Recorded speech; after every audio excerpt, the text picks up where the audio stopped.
el Museo de Trenes.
La verdad del caso es que esta ciudad está cabrona.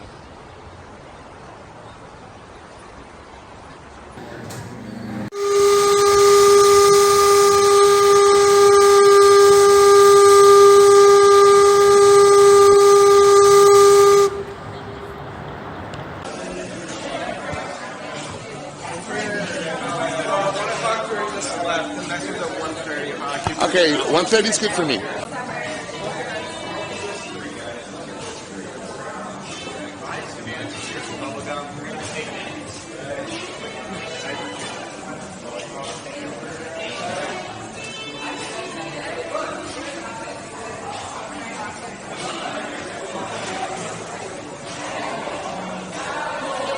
Anyway,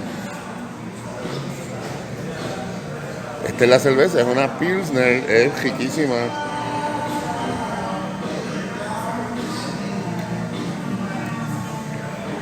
Fuertecita, pero una cerveza bien buena. Steam Wheels of Beer.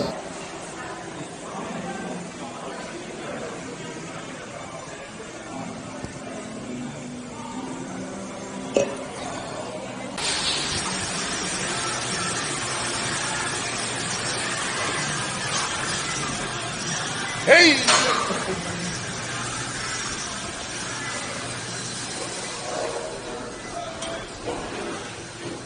Screw 6, there's actually room for one behind the bar. Very nice. Force it out, but companies like Budweiser, Heineken, Coors, screw them, let's make fun of them. They'll still be arrived. They'll be fine tomorrow if one dude in Canada is making fun of them. But essentially, they'll do anything they can to, obviously extend their shelf lives because they're going all around the world. So pasteurization is one of the biggest ones they'll do. Pasteurization is essentially you're cooking your food product to kill off bacteria. Right? You do it to fruit, you do it to like fruit juices, you do it to your milk products because there's a bunch of enzymes in that won't keep it. And a lot of times with milk products, we can't even digest a lot of those enzymes. But when it comes to the beer, it's the yeast you're killing out to extend your shelf life. But we actually naturally can digest that stuff. You eat it all the time, and that's where a lot of flavor in the beer comes from. So when you have 5%, how do you know it's 6%? I do home brewing with a buddy. We have broken those things a bunch of times. We don't buy anymore, mainly because it's expensive. So if you want to know it's 5%, drink 3. If you're getting buzz, you're good. Go. We used to do everything in one room. I did have some cans. I'm sure you know what barley looks like. I'm sure you all seen it with barley before. It's steel gray.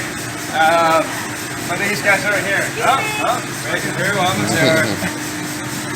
So, these are the hops. This is actually what it looks like when it grows out in the wild. It might look like cannabis because it actually is. Hops comes from the Cannabaceae family, so they grow the exact same thing as cannabis actually. And what you do for these guys, you take them to a place called the Oast House. So this is what hops looks like, but you go to a place called the Oast House, they dry them off, and then they turn them down to like a little rabbit food like pellet. And this is what you're mainly putting into your breweries. This is what you're actually using. Out of curiosity, has anyone ever been to another brewery before? You guys have? Are they like big breweries or more craft ones? Good? Okay. Out of curiosity, did they ever force you to eat their hops? No. I make beer, so I'm Friends, you'll be sitting beside other people. We have like, pints of beer, but obviously steins, because that's a proper beer garden, right? Alright, so well, what's our secondary to our intro? Oh, I'm so sorry, guys. Thank you. Oh. That's emergency. Oh yeah, so that's emergency, of course. Women! Bring the women! Yeah, so everything, it was just empty space. We wanted to get rid of it right away. We jumped on the party bus, bring a beer, get them drunk, and then set them back, really wanting to sell steam whistle the next day. That is essentially my job as a promotion department. And if you are one, So you're a beer pusher. essentially what I am. I like promotions department, but beer pusher, I guess, is the technical term for my job. Yeah.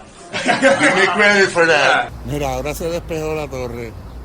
A lo mejor fue mejor. A lo mejor si yo veo lo que hay me cago en la ropa y me tengo que ir.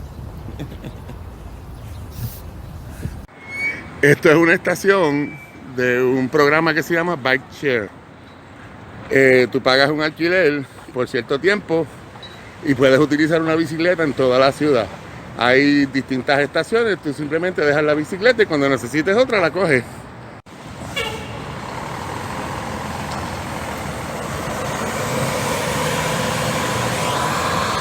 Este es John Street.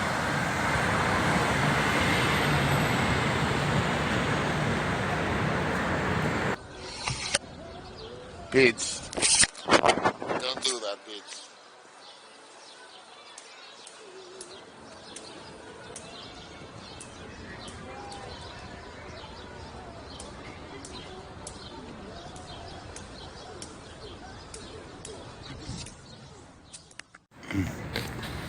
Este es el Grange Park, es un parque para perros. Pero yo creo que la importancia principal que tiene es que tiene un banquito donde yo me voy a sentar a ver si descanso un rato, porque le he metido hoy peor que ayer. Digo, está bien que la hierba sea legal aquí, pero eso de tú poder conseguirla en árboles está bien cabrón. Eso no es. Anyway.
Este es de Honey Pot Cannabis Company.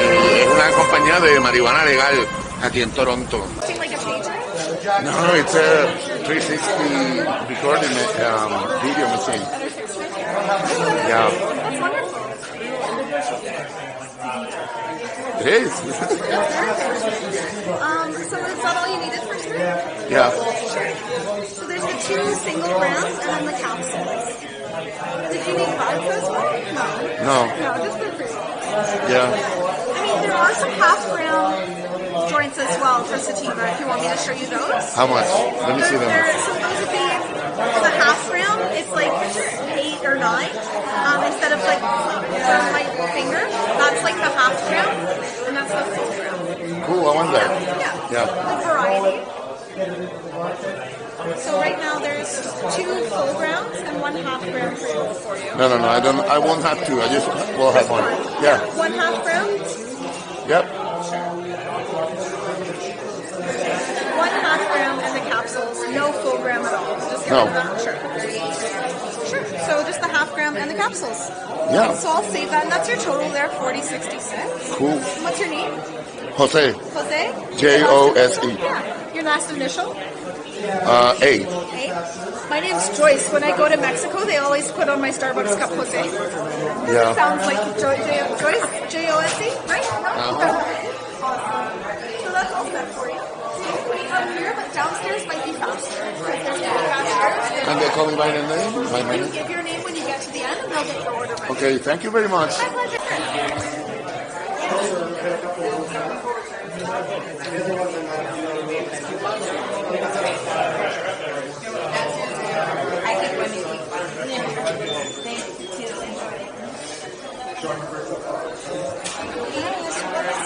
Uh, 360 video camera.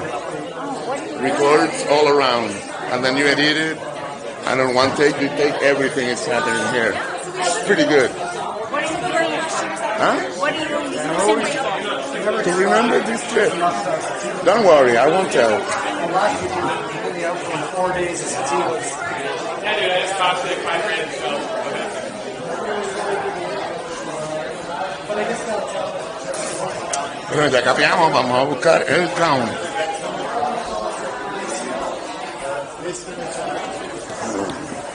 Hay que mamarse una filita que hay, pero pues, estamos bien.